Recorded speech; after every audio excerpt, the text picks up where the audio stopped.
Oi, pessoal, tudo bem? Eu sou a Silvia Balieiro, estou aqui em mais este episódio do Atitude Empreendedora, que nesta temporada, que é a sexta, a gente está falando sobre blockchain. Quem está aqui comigo para ajudar a traduzir tudo isso é a Gabi Lopes, nossa repórter aqui do ateliê, que tem mergulhado nesse mundo nos últimos meses. Gabi, socorre a gente, explica melhor o que é blockchain para nós. Oi, pessoal, tudo bem? Em português, blockchain significa cadeia de blocos, que estão conectados uns aos outros por meio de criptografia. Calma, vamos lá. Criptografia é um processo que embaralha dados e usa cifragem para proteger informações de serem lidas por qualquer pessoa. Essa corrente de criptografia é onde estão armazenadas todas as transações que ocorrem dentro dessa cadeia de blocos. E é assim que se forma o blockchain. Complicado? Vamos em frente para nos familiarizarmos com esses conceitos. Os 3 grandes pilares da blockchain são transparência, imutabilidade e segurança. Transparência porque qualquer pessoa pode ver tudo que está sendo transacionado. Imutável porque uma vez que o bloco é fechado, é impossível mudá-lo. E seguro graças ao grande diferencial da tecnologia, a descentralização. O que significa que todos os dispositivos conectados à rede podem distribuir e compartilhar informações entre si, sem depender de um grande servidor central. E para a gente mergulhar um pouco mais dentro desse mundo blockchain, hoje o nosso tema principal é para falar de mineração de criptomoedas. E quem está aqui conosco para trazer mais conhecimento é o Rossello Lopes. Oi, pessoal. Prazer estar aqui com vocês. Espero que a gente possa, além de falar um pouco sobre criptoativos e blockchain, se divertir um pouquinho e trazer um pouco mais de conteúdo para esse mundo. Com certeza. Vou apresentar o Rossello para vocês. Ele foi fundador das empresas Otos Telecom, CoinBR.net, CoinPI.net e Blue Token, todas nas áreas de criptoativo. Em junho de 2021, ele fundou a Smart Pay Pagamentos Digitais, onde trabalha atualmente. Bom, Rossello, conta pra gente um pouquinho sobre sua carreira, como que você iniciou nesse mundo de criptoativos, o que você está fazendo hoje? Bom, vamos lá, né? Eu estou nesse mercado desde 2013 e eu entrei nesse mercado por acidente, e foi acidente mesmo. Um cliente decidiu me pagar uma fatura que ele já devia há algum tempo, e na época eram 1.105 bitcoins, em 2013. E aí eu fui pesquisar o que era, né? O que era aquele ticket de quermesse, porque para mim aquilo nada mais é que um ticket de quermesse. Eu não tinha a menor ideia ainda do que era. E aí, em 2013, né, em dezembro de 2013, eu fui até a Argentina para assistir a La BitConf, que é a primeira conferência da Latinoamérica voltada para o setor, que esse ano vai fazer 10 anos desse evento que aconteceu, e foi bem interessante participar, né? Vai ser a 10ª, aliás, não 10 anos, vai ser a 10ª edição desse evento, e ali eu entendi o que era e a liberdade toda financeira que isso poderia ter. E lá eu entendi da mineração, porque com Bitcoin você poderia gerar sua própria moeda dentro de uma moeda escassa, e além de tudo tinha um número limitado, e com certeza isso era um diferencial muito grande, até porque poderia fazer com que as pessoas pudessem ter o controle sobre o seu próprio dinheiro, coisa que até então não existia nada possível, porque por mais que você possa ser dono do seu próprio dinheiro, e a maneira de dinheiro que a gente encontrava até então era física. Então, para eu ser dono do meu próprio dinheiro, eu deveria ter que ter o quê? Cofre, eu deveria ter toda uma infraestrutura para eu poder ser. E agora tudo isso tinha se transformado numa forma digital, onde agora eu seria dono do meu próprio dinheiro, não precisaria pedir autorização para ninguém, porque eu, sendo dono do meu próprio dinheiro, me daria a liberdade de transacionar com qualquer uma pessoa, pelo menos por enquanto, do planeta Terra. Quem sabe quando o Elon Musk popular Marte, vai ser possível a gente mandar para Marte também. Mas por enquanto só aqui no planeta Terra. Então isso foi muito legal porque eu entendi como funcionava tudo. E Rossello, lá em 2013, a visão das pessoas sobre o Bitcoin já era, eu imagino que era muito menor do que hoje, mas como foi para você essa descoberta? Quando você tinha em mãos ali esse ticket de quermesse e quando você descobriu tudo que ele era? Para mim foi assim, primeiro foi uma surpresa, né? Para mim, sinceramente, foi uma tremenda surpresa, porque eu jamais imaginei, eu já trabalhava com tecnologia há muitos anos, principalmente com criptografia. Eu já trabalhava na área de telecom, a minha empresa, a Otos Telecom, a gente vende até hoje um sistema de telefonia criptografado, e tem todo um outro sistema de telecomunicações que é 100% criptografado, de um nível extremamente alto, onde grandes bancos utilizam, grandes instituições que precisam de segurança em termos de criptografia na comunicação, acabam utilizando. Então, para mim ali, falou, nossa, isso é realmente algo muito grande, isso era algo, para mim, que eu jamais tinha imaginado que iria ver tão cedo. Quando eu vi, e por eu já entender de criptografia, aquilo para mim foi realmente ali eu falo, olha, isso vai mudar a vida das pessoas. Mas a percepção na época das pessoas que usavam eram pessoas extremamente capacitadas tecnicamente para poder utilizar. Não era algo que iria cair no mainstream. E eu não via isso cair no mainstream com tanta facilidade, com tanta velocidade. Quando eu entendi como funcionava, eu falei, bom, realmente agora isso é uma tecnologia que vai muito além, que vai realmente mudar demais. E isso que eu vi, isso vai mudar como os seres humanos transacionam, como os seres humanos fazem compra, como os seres humanos passam a pagar por produtos e serviços. Eu não imaginei que ia ser tão rápido como está sendo. Eu estava esperando levar um pouco mais de tempo para que isso acontecesse. Legal. E aí, estou muito curiosa para escutar a sua história de como que foi começar essa indústria de mineração de Bitcoin. Você abriu uma das primeiras do mundo, né? Então, esteve aí nessa missão pioneira. Queria entender qual foi esse caminho, né? Você tinha uma empresa de telecomunicações que não tem nada a ver com mineração de Bitcoin. Então, como que foi abrir esse negócio? Quando eu entendi o que era mineração, né? E entendi o propósito do que era mineração, que era uma necessidade básica para que tudo funcionasse, naquele momento eu falei, ou eu vou criar algo que vai mudar, né, como as pessoas se comunicam, quer dizer, como as pessoas se pagam por serviços, né, e entendi como era feito. Falei, bom, não dá para fazer algo que é amador, não tem a menor condição de ser algo amador. E aí eu falei, bom, já que não tem nada como ser amador, eu tenho que construir algo extremamente grande, né? E aí, a partir desse momento, fui estudar, fui até a China para entender como era, fui ver quais eram os equipamentos que tinham para mineração. Então, isso fez com que eu realmente entendesse muito mais ainda, mas a gente tinha um desafio lá no Paraguai muito grande, temperatura. Muita gente, às vezes, pensa, só ligar o computador e sair minerando. Não, uma máquina, ela trabalha numa temperatura, uma mineradora como essa, ela trabalha numa temperatura mais ou menos a 80 graus, e ela tem que baixar para 30 e poucos graus, para ela não ter problema.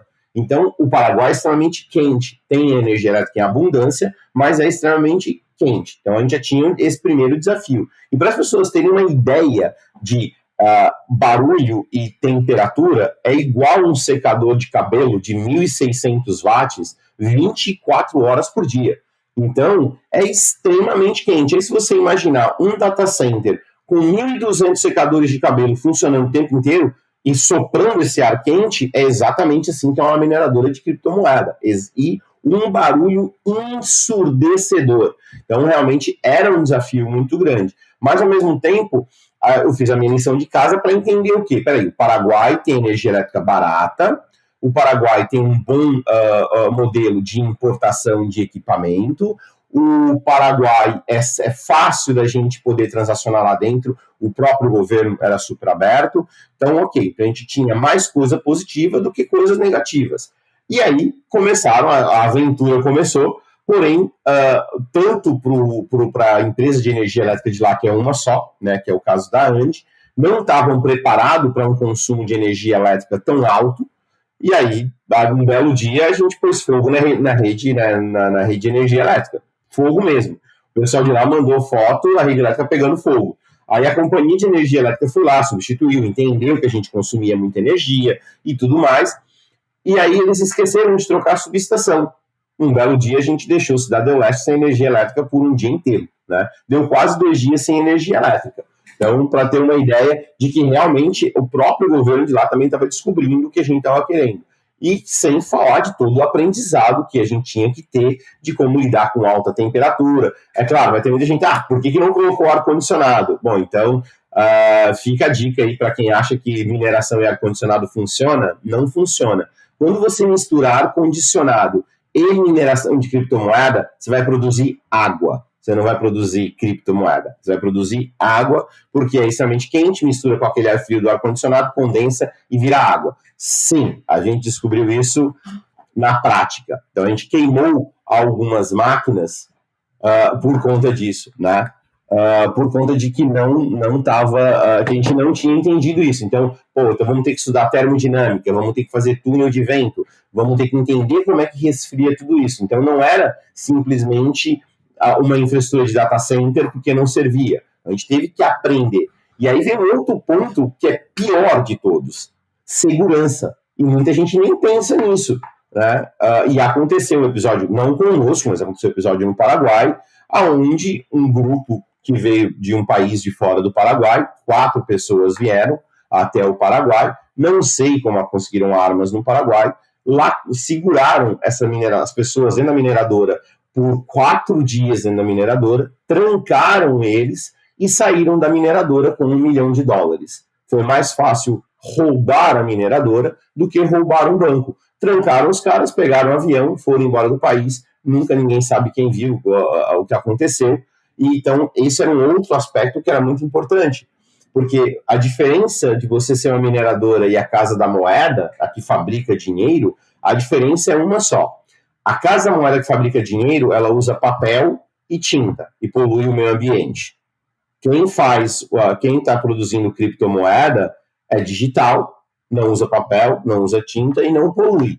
Então, essa é a única diferença, mas o valor do Bitcoin é tão superior quanto a nota de real. Então, todo esse aprendizado que a gente teve que ter para criar essa mineradora, o próprio governo do Paraguai não sabia, não tinha noção do que estava acontecendo. Quando eles visitavam e via aquele barulho todo, não conseguiam entender. Jornalistas do SBT, jornalistas da Record, da Band, da Rede Globo, visitaram a gente na mineradora, e tem episódios interessantes, hoje é legal a gente contar, mas quando você visita a gente na mineradora, a gente falava teve um jornalista da Globo que eu falei para ele: olha, você vai ter que pôr o capuz, porque vocês não podem saber onde é a mineradora. Porque se vocês revelarem onde é a mineradora, a gente está colocando a vida dos funcionários em risco, porque a gente é a Casa da Moeda, a gente produz, e a gente produziu uma quantidade considerável. Então eles falavam, o repórter do Estadão, o Renato, ele falou assim, tu tá de sacanagem que eu vou ter que colocar um capuz. Cara, você vai ter que pôr. Né? E a gente fica pensando, já imaginou a gente está indo para a mineradora e na estrada tem um comando da polícia, a gente vai explicar o que para a polícia do cidadão com capuz dentro do carro, né? E tiveram que fazer isso, tiveram que pôr o capuz. Então foram situações que a gente não está acostumado no dia a dia, mas a gente teve que fazer. A gente teve um momento na mineradora que o segurança levava o funcionário para casa e buscava o funcionário, justamente para evitar qualquer problema. Então, muita gente acha que mineradora, beleza, tá tudo bem, é só montar um monte de máquina. Caseira, ok, hoje em dia não é mais vantajoso fazer mineração caseira, mas uma mineração industrial tem todos esses percalços aí que muita gente não tem ideia do que está por trás, mas é mais ou menos isso. E Rossello, explica para a leiga aqui o que exatamente é essa mineração. Assim, você liga o computador, tem um site que você entra e você vai minerando. Me explica um pouquinho o que significa na prática mesmo, para um leigo como eu, e acho que para alguns ouvintes também, o que é essa mineração? Bom, mineração, o nome se diz mineração, porque parte do princípio exatamente como uma mineração de ouro, por exemplo, tá? Então vamos imaginar que você vai lá, acharam uma reserva que tem bastante ouro, tá? Então o que acontece? Você vai lá, sorte e azar. Então a mineração, você tem ali a tua picareta, você está tentando achar ouro. Tem hora que você vai achar ouro, tem hora que você vai achar pirita, tá? Então, é tentativa e erro. Você não sabe o que vai ter. A mineração de Bitcoin é a mesma coisa. Então, se eu tiver uma máquina, eu fico tentando acertar um código. E é tentativa e erro. Eu estou tentando acertar a tentativa e erro de acertar aquele código. Então, quando eu acerto o código, eu abro a caixinha. Dentro daquela caixinha, hoje eu tenho 6,25 bitcoins me esperando. Então, quem decifrar o código do bloco, leva o bloco. E aí, o que você faz? Eu preciso me conectar no site? Não, você precisa ter a máquina minerando. E pronto. E só isso, tá?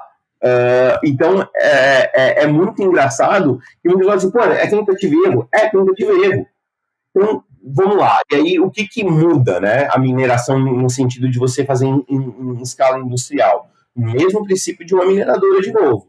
Digamos que eu sou o dono, eu tenho um grupo de pessoas que mineram para mim. Então, vamos imaginar que cada funcionário é uma máquina. Vamos lá. Eu tenho, digamos que eu tenho 100 máquinas, e aí, digamos que, por exemplo, a Gabriela, ela tem 10 máquinas. Como é tentativa e erro, a minha chance de acertar é maior do que a da Gabriela. Aí eu digo o seguinte, Gabriela, faz o seguinte, se junta comigo, que sempre que eu achar, vamos usar os seus funcionários ou as suas máquinas, se junta comigo, sempre que eu achar, eu te dou 1/10, porque você tem 10 máquinas que representa 10% do que eu tenho, sempre que eu achar, eu te dou 1/10, sempre que você achar, você me dá 90%. Então, ou seja, você leva 10% quando você achar, mas quando eu achar também eu te dou 10%. A gente está trabalhando em conjunto. Aí entra a Giovana na história. Pô, então, peraí, Giovana, você vai entrar com mais 10 máquinas? Então vamos juntar todos nós aqui, fazer uma espécie de bolão, onde a gente está minerando.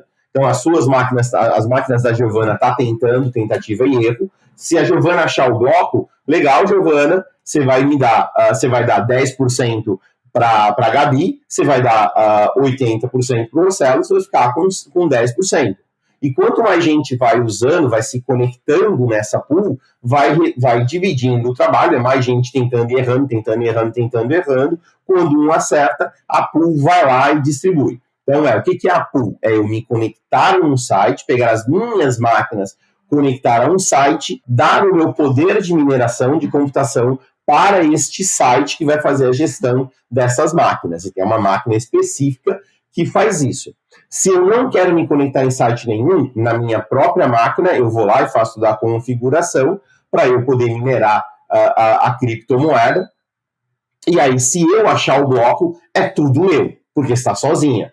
Porém, imagina você com uma única máquina e um minerador lá na China com 10 mil máquinas. A sua chance de achar o bloco de Bitcoin é muito pequena, é melhor você jogar na Mega Sena, né? E assim que funciona. Então, a mineração, você pode ter uma máquina conectada a uma pool, onde você está compartilhando o seu poder de mineração com essa pool, e a pool faz a gestão de todas as pessoas que estão ali conectadas. Ou você mesmo minera sozinho, você mesmo pode fazer a pool de mineração e convidar pessoas para minerar junto com você. Mas a mineração nada mais é que isso. É um computador que está fazendo tentativa e erro para poder acertar uma combinação.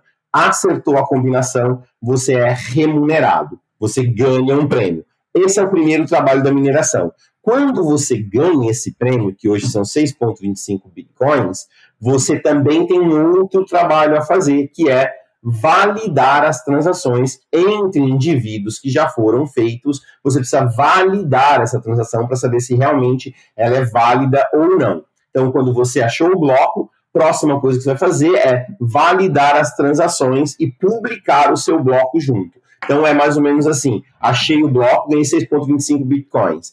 Para esse bloco ser válido, eu tenho que publicar ele na blockchain e outros mineradores vão validar.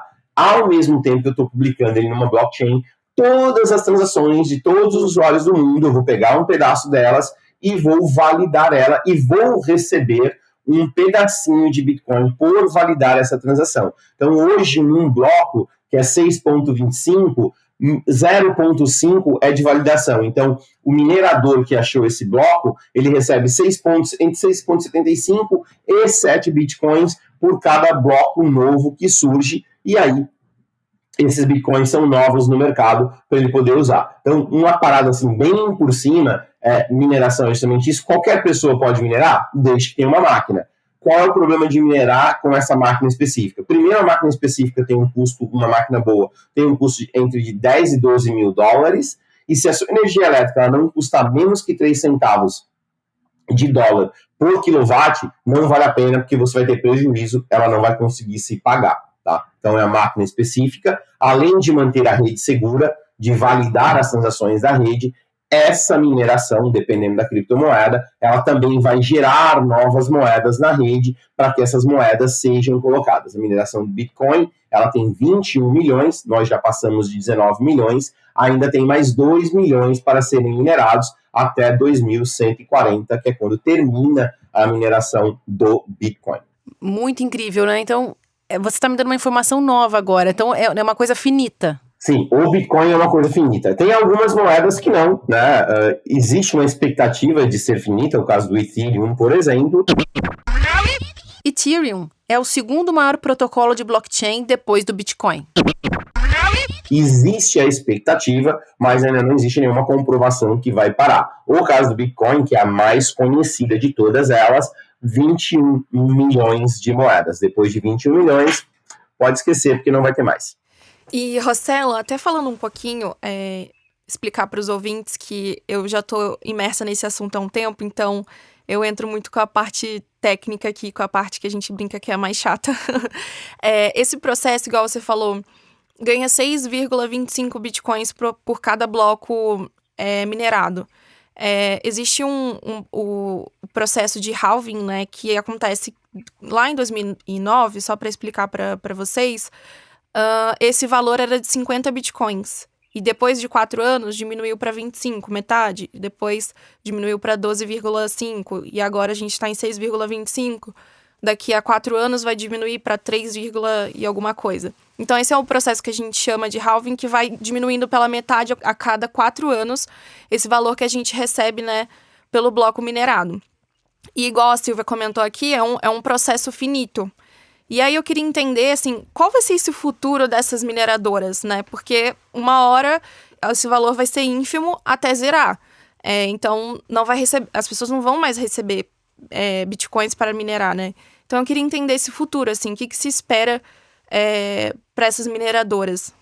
Exatamente, como tu colocou, né? O Bitcoin é tipo Copa do Mundo, a cada 4 anos é dividido pela metade, né? Então, por exemplo, o próximo halving vai ser aproximadamente em maio de 2024, tá? Então, a próxima quebra vai ser mais ou menos em 2024. Então, tá mais ou menos ali no mês de maio, tá? Tem um site que chama Buy Bitcoin Worldwide, que é um relógio que você olha que ele mostra qual que é a data, né? Quantos dias faltam para o próximo e a data estimada. Então, a data estimada, eu acabei de olhar aqui agora, no dia 3 de abril de 2024 é quando a gente vai ter a próxima quebra para cair a quantidade de blocos. Então, a gente vai, hoje é 6,25, ali a gente vai cair, então, para 3,125. E aí tu perguntou, tá, mas vem cá, e quando chegar lá nos finalmente, né? E quando chegar a zero? Bom, quando chegar a zero vai ser a metade de zero, vai ser 0,5. Quando, quer dizer, a metade de zero não, vai ser 0,5, vai ser decimal. O Bitcoin pode ir até a 8ª casa decimal sem nenhum problema. Então, quando chegar em 0,5 por dia, por bloco, desculpa, vai ser 0,25, depois vai ser 0,125, e assim sucessivamente. Bom, o que vai acontecer quando não valer mais a pena minerar? Essa é a parte que eu acho que Satoshi Nakamoto foi tão brilhante. Satoshi Nakamoto é pseudônimo do criador da blockchain e do Bitcoin. Até hoje não se sabe quem é essa pessoa ou grupo de pessoas. Ele volta a ser descentralizada a mineração, porque a mineração hoje ela é centralizada. A gente tem talvez 10 pools no mundo minerando criptomoeda, minerando Bitcoin. E aí não vai ser mais interessante. O que esses mineradores vão fazer? Provavelmente já vão ter vendido os equipamentos, provavelmente, e aí volta a ser descentralizado, que é o quê? Se eu tiver um celular, se eu tiver um computador rodando uma carteira de Bitcoin, eu sou um minerador, eu sou um nó validador.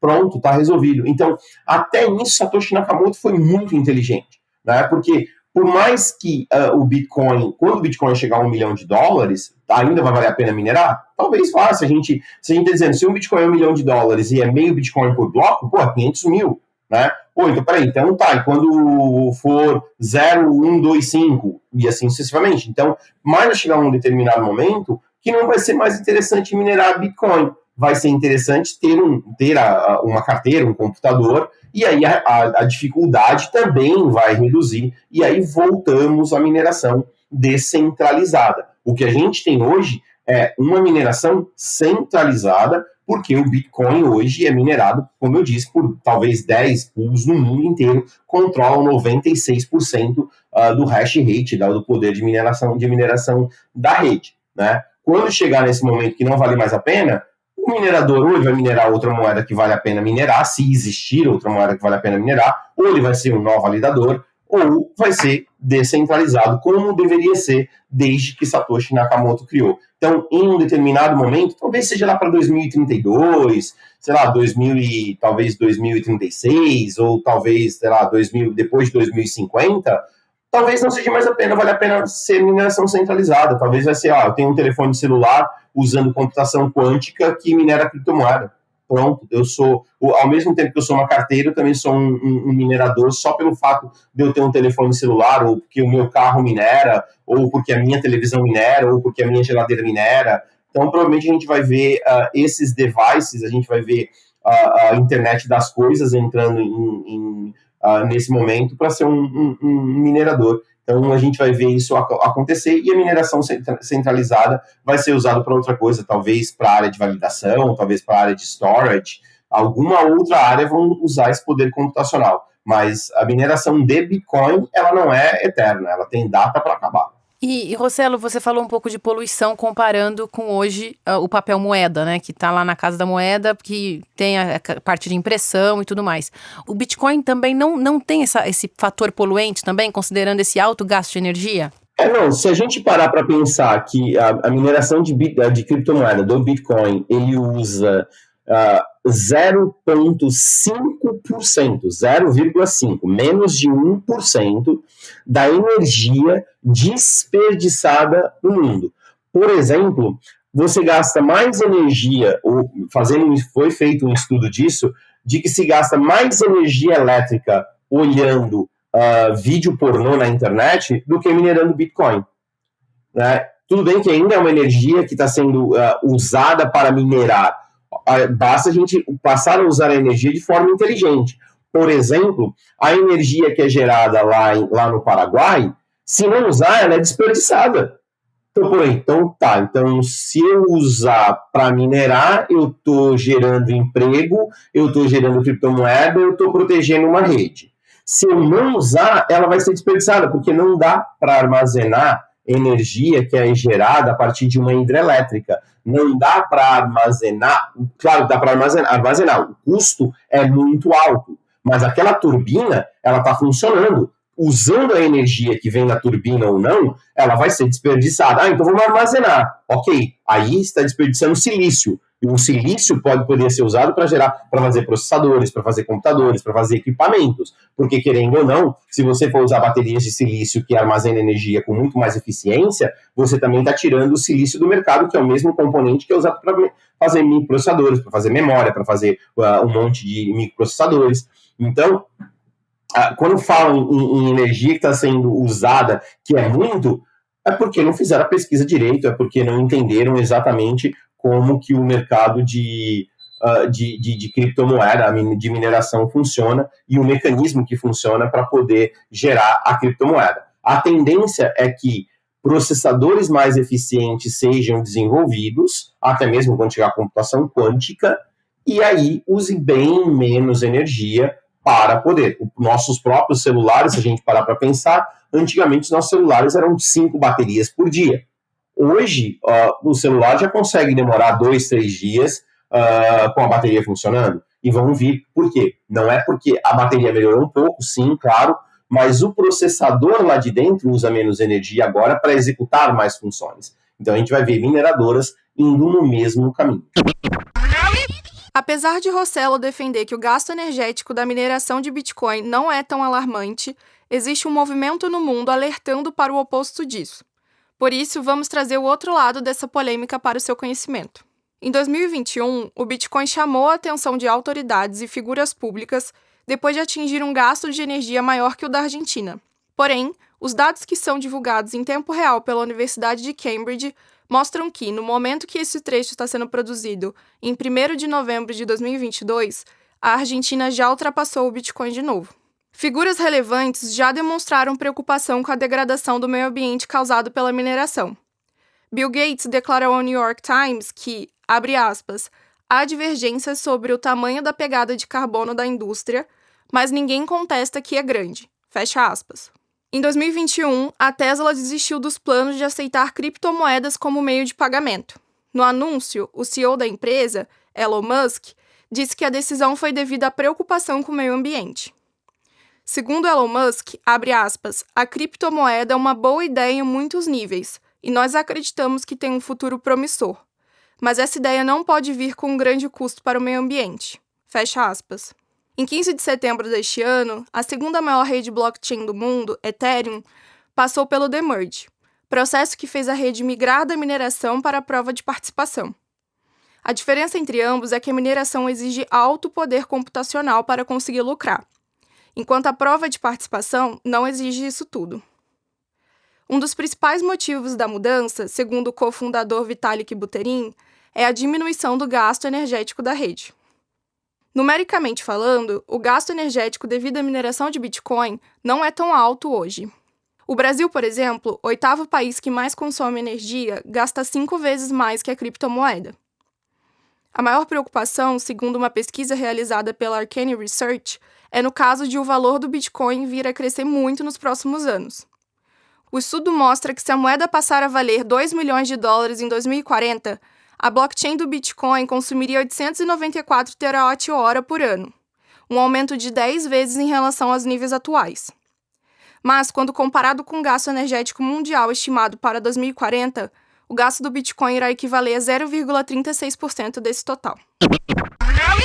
E Rossello, conta pra gente, hoje você não tá mais trabalhando com isso, então que fim levou a sua mineradora, né? Por que você saiu desse negócio?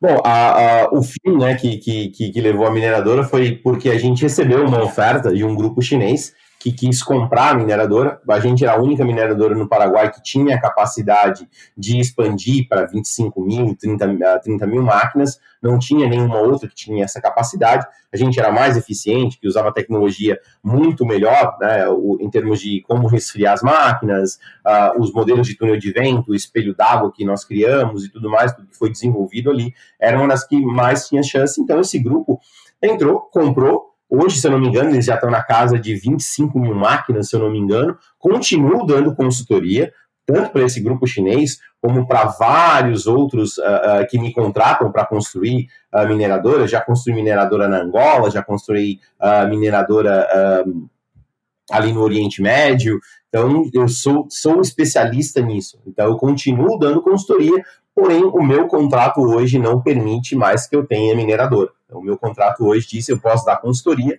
mas eu não posso ser um dono de mineradora. Mas a mineradora continua lá, continua funcionando, e eu continuo dando consultoria para quem quer minerar. É só entrar em contato comigo que eu dou toda uma consultoria. E também, eu lembro que teve você comentou de segurança, né? Segurança em mineração. Teve uma história também desse tipo com você, não teve? Com você e sua família? Sim, foi uma época que eu estava aparecendo numa série de mídias, né? Afinal, na América Latina eu era o maior minerador, né? Então, era na capa do Estadão, era na capa de revista, era em tudo quanto é lugar, né? Então, estava sempre meu nome aparecendo.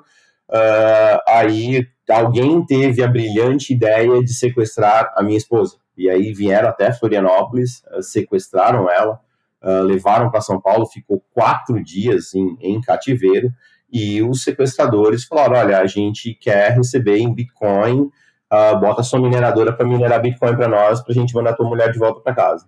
Né? E ali foram 4 dias de negociação por conta disso, e é claro, depois desse episódio, ela voltou para casa, está super bem, nunca pagamos o resgate, os sequestradores foram para a cadeia. Então, a polícia Civil daqui de Florianópolis, o delegado Anselmo Cruz, extremamente eficiente, a Polícia de São Paulo colaborou também, assim, sensacional. Eu tive que passar um tempo explicando para eles o que era criptomoeda, né? Tive que passar um tempo explicando depois para o Ministério Público também o que era criptomoeda, e enfim, consegui mostrar ali para eles o que era, e a gente conseguiu não pagar o resgate e mesmo assim ter a minha esposa de volta sem salva, sem nenhum problema psicológico, super bem, tanto que a gente continua no Brasil, mas tivemos que tomar algumas atitudes, algumas ações. Então, minhas filhas com segurança constantemente, carro blindado, meu filho com segurança, carro blindado, por conta disso, né? Então, eu não sou mais minerador, eu só dou consultoria de mineração, né? eu fui, depois que a gente vendeu a mineradora, eu posso não ser funcionário, mas eu presto serviço, eu sou apenas um autônomo prestando serviço para um monte de empresas, não sou dono em grandes empresas, agora que eu desenvolvi a SmartPay, que é muito pequena, a gente está muito longe do que eu gostaria de estar, mas a gente teve que tomar algumas atitudes, fazer algumas mudanças para poder ter esse cuidado de evitar ter problema de novo. Mas felizmente deu tudo bem, deu tudo certo, e aí acabou que a coisa realmente, hoje em dia, como eu disse, né, segurança 24 horas por dia, 7 dias por semana, carro blindado, é ruim porque acaba a privacidade, né, tanto minha como das minhas filhas. É difícil explicar, né, para os coleguinhas por que tem 2 seguranças do lado de fora da escola, né, então, ou por que quando vai passear com os coleguinhas tem 2 seguranças atrás. Acaba tirando um pouco da privacidade. Aí tem que colocar chip de localização, então a gente tem chip implantado no corpo de localização. Se eu sair de Florianópolis, a minha esposa vai saber. Se a minha filha sai da escola, eu sei a localização exata da minha filha na escola. Então tudo isso acaba sendo um problema, né? Mas faz parte do jogo. Nossa, Rossello, eu não consigo imaginar, assim, incrível o que você está contando e impressionante o quanto, não sei, tô impressionada mesmo de ouvir isso de você. Tem muita coisa que parece de filme, né? Porque é tão surreal, é tão hollywoodiano que você fala, não é possível. E aí vem você que conta essa história pra gente, a gente fala, é real sim, acontece. Exatamente.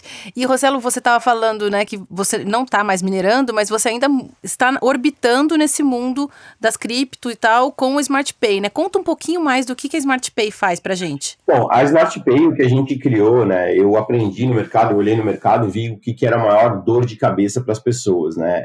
Primeira coisa era, poxa, eu quero comprar criptomoeda de forma rápida. Não tem nada no mercado que te permita comprar criptomoeda de forma rápida, né? Outra coisa é dar para o usuário uma possibilidade dele ser o dono da própria chave privada, dele ser o dono da criptomoeda dele. Ele quer ficar sob controle dele, não sob controle de um terceiro, né? Então, isso eu aprendi também ao longo do tempo. E aí você vê exchanges que travam contas, corretoras que trava saque, corretoras que é hackeada, corretoras que deliberadamente vai lá e trava a conta do usuário. Então tem uma série de coisas, peraí, quando você está indo para uma corretora, você está trocando um banco por uma corretora, está trocando 6 por meia dúzia, né? Tudo bem, as corretoras são um pouco mais maleáveis que um banco, mas continua igual, né? Então a intenção da SmartPay era o quê?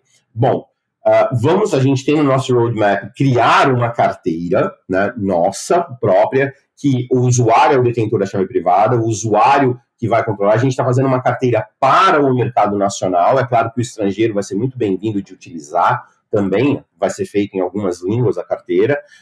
E aí a SmartPay a gente está focando num trabalho que é o quê? Como é que eu conecto o colega, né, o usuário, que usa BankChain, a gente deu esse nome de BankChain, que é o sistema financeiro que todo mundo conhece, né? Seja o Pix, TED, então o cartão de crédito, o cartão de débito. Então a gente usa, a nossa intenção é conectar a BankChain com a blockchain. E é essa onde a SmartPay entra. Então, recentemente a gente criou um serviço chamado Swapix, que é justamente que faz essa interação e essa integração, melhor dizendo, né? Onde o usuário ele manda um Pix direto da conta bancária dele para o nosso endereço Pix, né? A gente chama de endereço também, a gente não chama de chave, a gente chama de endereço Pix. Então ele manda para o nosso endereço Pix, que é um endereço aleatório, ele mandou para o nosso endereço Pix, quando chega o nosso endereço Pix, vai no campo de mensagem do banco dele, ele coloca o endereço da carteira de Tether. Tether é uma stablecoin com paridade no dólar, e a gente escolheu o Tether para justamente dar a liberdade do usuário depois comprar a criptomoeda que ele quiser, e a gente manda direto para lá. Então, traduzindo, bom, a gente vai se especializar em stablecoin. Stablecoin é uma cripto lastreada em algum ativo do mundo tradicional, como ouro ou dólar. A SmartPay ela vai se especializar em converter a moeda fiduciária que roda na BankChain, que é o real, que é o que todo mundo conhece, em converter numa stablecoin na blockchain. Aí pode ser Tether, pode ser o BRZ, que é uma stablecoin brasileira, e no nosso roadmap também está de criar uma moeda stable, uma moeda também nossa, que seria o cliente vai mandar, o usuário vai mandar reais, vai virar essa moeda virtual, vai virar essa stablecoin. E aí o usuário, quando ele quiser converter a stablecoin de volta para a moeda fiduciária, o processo é o mesmo. Mas olha que legal que a gente fez. No campo de mensagem, todo banco tem um campo de mensagem. Nesse campo de mensagem, eu vou ali e coloco o endereço da minha carteira de Tether e envio.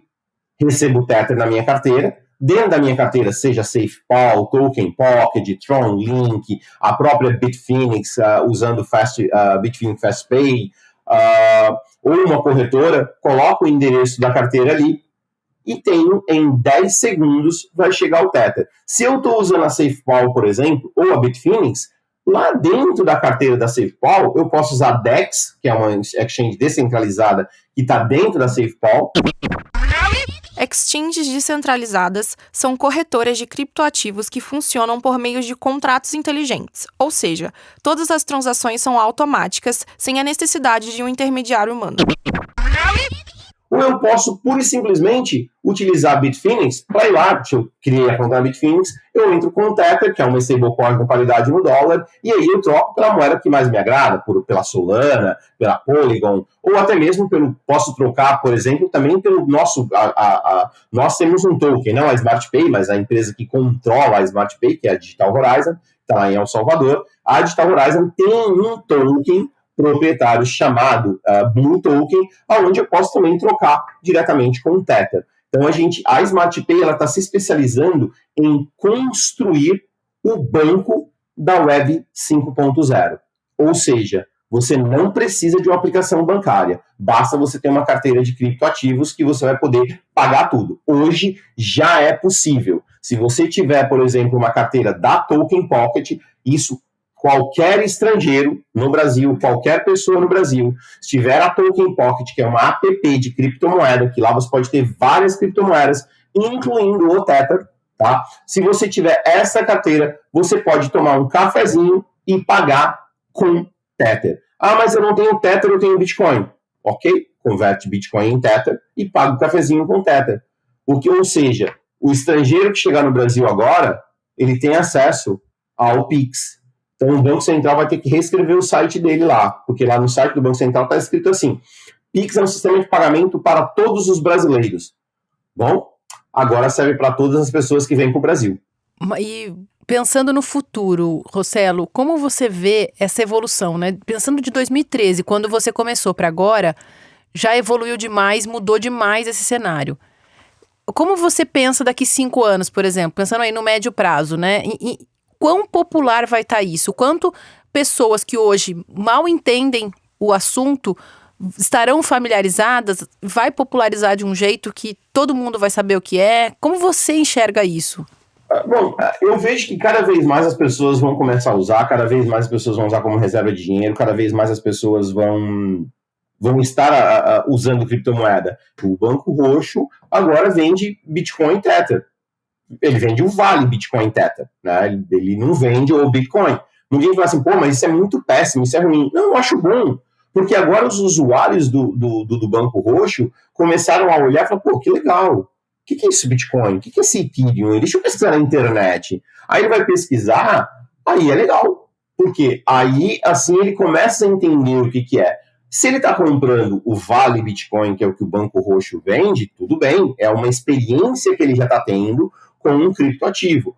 No futuro, como eu disse, na Web 5.0, a gente não vai ver mais moeda fiduciária. A gente vai ver, talvez, a moeda da Tesla, a gente vai ver a moeda da Petrobras, a gente vai ver a moeda de um estabelecimento. A gente vai ver isso, a gente vai ver trocas de tokens. É isso que eu vejo no futuro. No futuro, a gente vai ver o moço do sorvete, o Zezinho do sorvete, talvez fazendo o próprio token dele, ou dizendo melhor, olha, quer investir na minha empresa de sorvete? Compre o meu token. E aí, quando eu comprei o token, eu participo dos dividendos dele. A gente está vendo o que a blockchain está fazendo, é sensacional, que vai abrir possibilidades para N pessoas, para N novas startups nascerem em qualquer lugar do mundo e serem financiadas por pessoas ao redor do mundo. simplesmente usando criptoativo. Rossello, só para a gente terminar, pensando um pouquinho no que você está falando, né? Que dica que você dá para quem não é desse mundo, para ela começar a se familiarizar um pouco mais, porque eu imagino que todo mundo que está ouvindo esse podcast tem interesse no assunto, e hoje, as notícias que a gente lê, tá muito falando desse inverno aí do Bitcoin, né? Dos preços caindo. Cripto. Exato. O que está acontecendo? Explica, dá um cenário aí pra gente e essas dicas de como entrar com segurança e fazer o melhor uso possível desse mundo. O que eu sempre falo, né, para as pessoas estudar, pesquisar na internet, procurar entender o que é criptoativo, e começar o principal de tudo. Entenda que quando você entra no ramo de criptoativo, quando você começa a investir, até porque eu sempre falo para as pessoas, é um excelente investimento, desde que você saiba como está investindo e como investir. A primeira coisa que tem que mudar o mindset das pessoas é, quando eu baixo uma carteira de criptoativos e eu sou o dono da chave privada, eu sou o próprio banco, eu sou o dono daquilo. Se eu perder aquela chave privada, eu perdi para sempre.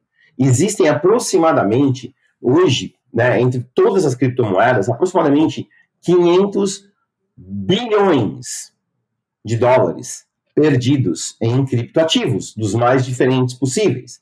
Por quê? Porque as pessoas não sabem cuidar da chave privada. Ela não está olhando como fazer. E a partir desse momento que você é o dono da chave privada, você é responsável. Qual que é a parte boa? Você não precisa pedir permissão para ninguém. Você transaciona sem pedir permissão. Se você quiser ir lá no banco sacar 100 mil reais para comprar um carro, você vai ter que explicar para o banco por que você vai comprar, você vai ter que explicar para a Receita Federal, você vai ter que explicar para todo mundo por que você está gastando 100 mil reais num carro. Ou você fala, não, eu quero sacar o dinheiro porque eu quero jogar no meio da praça pública.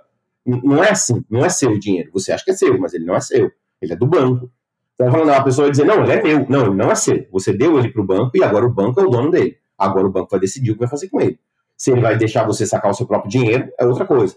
Então, você precisa estudar muito bem e entender que você é o dono da chave privada. E o principal de tudo, exchange, né, corretora, não é carteira. Nunca, a não ser que você seja trader. Se você é um trader e vive disso, você sabe os riscos que você está correndo. Se você é um investidor e você não usa com frequência, não deixe as suas criptomoedas em nenhuma corretora, seja ela número 1 do mundo, seja ela número 2 do mundo, seja ela a do Rossello. Não deixe jamais.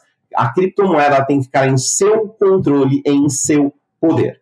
Então, para isso, tem que estudar. E é necessário fazer pergunta. As pessoas às vezes têm medo de fazer pergunta. Eu tenho um ditado que eu sempre digo para as pessoas. As pessoas às vezes falam assim para mim, eu não quero fazer pergunta porque a pergunta é muito idiota. É melhor que a pergunta seja idiota, não o idiota que deixou de fazer a pergunta. Então é muito importante fazer a pergunta e é para poder aprender.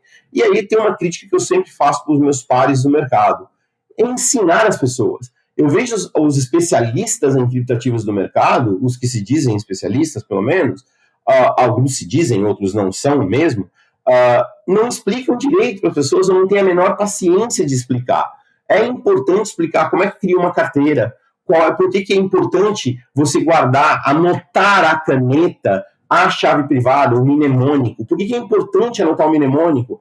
Porque só você sabe daquilo. Se você fizer um print do mnemônico com o celular, parabéns, você e 3 mil funcionários da Google agora sabem qual é o seu mnemônico. E aí, se você não estudou e não viu que tem já hoje scripts ou vírus, né, ou que vão buscando imagens em clouds, onde contém 12 palavras, já existe isso. E aí você fala, poxa, perdi as minhas criptomoedas, eu não sei como.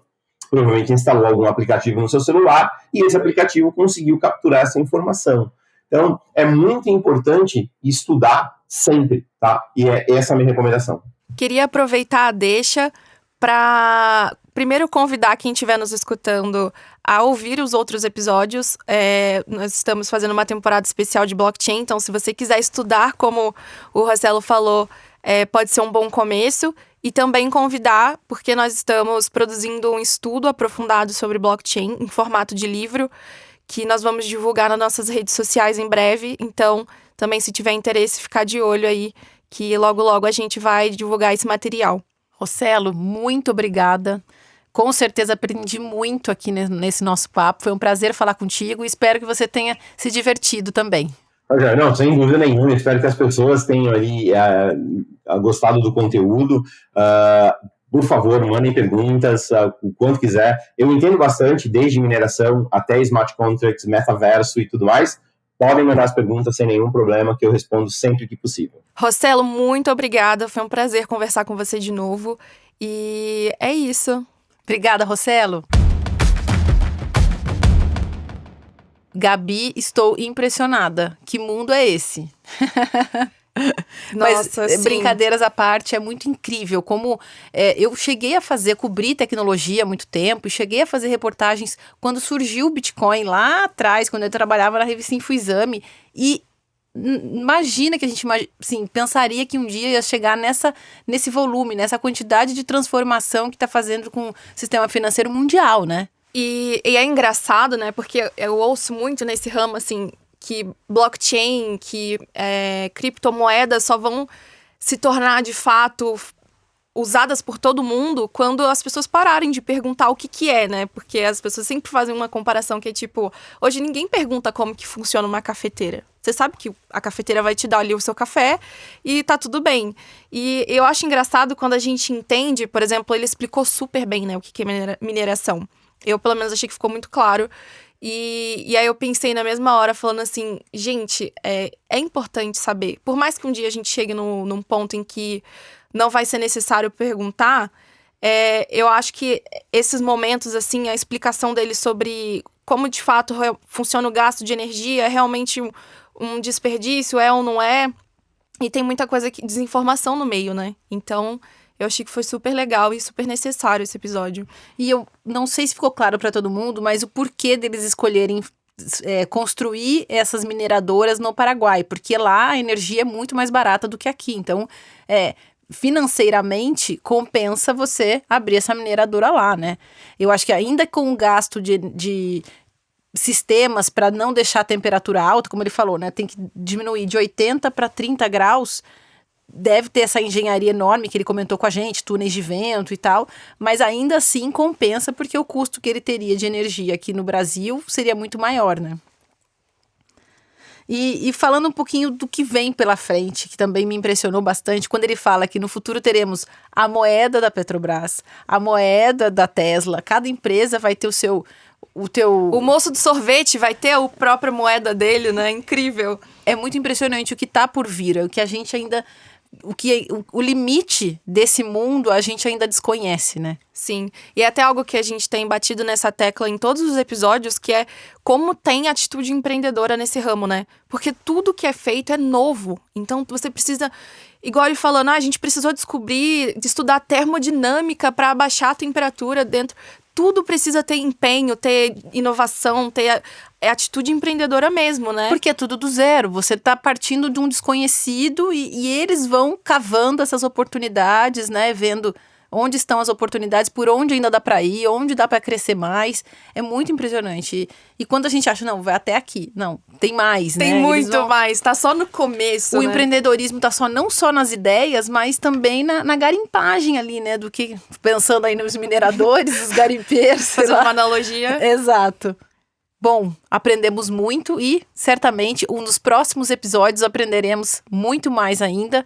Espero que todos tenham gostado. Gabi, um prazer estar aqui contigo e até a próxima. Prazer foi todo meu, Sil. Obrigada, pessoal.